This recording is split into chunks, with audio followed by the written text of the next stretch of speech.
Mapagpalang araw po mga kakalingap.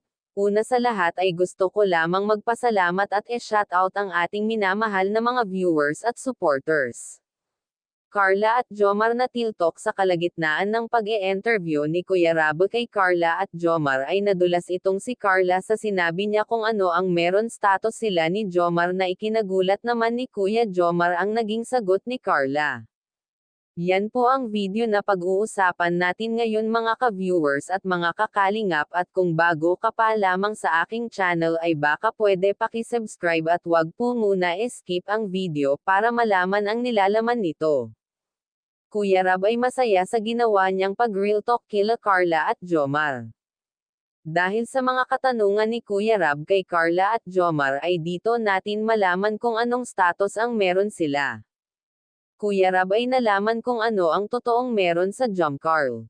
Masaya ang buong team Kalingap sa mga nakakamit nila na biyaya. Bagay na ikinatuwa ng mga viewers at supporters ni Carla lalo na sila Kuya Rab at buong Kalingap.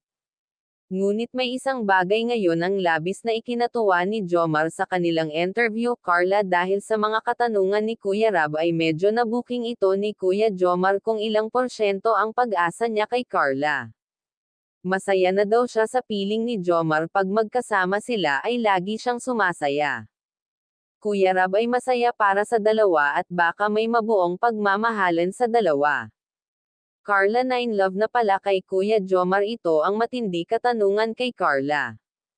Ang kanyang pagmamahal na baka ay tuluyan na mahulog siya kay Jomar at ang mahulog ng tuluyan kay Jomar.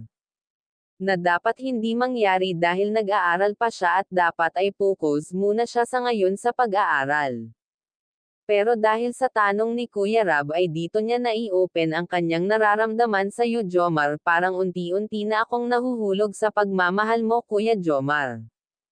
Kaya magpasalamat ka sa mga biyaya na dumadating sa iyo. Yan ang isang mahalaga sa buhay natin ang pagtiwala sa Diyos para makaahon kayo sa kahirapan maluha-luha nga ito sa mga sinabi ni Kuya Rab na may sponsor siyang mabait at laging nakasabaybay sa buhay nilang mag-iina.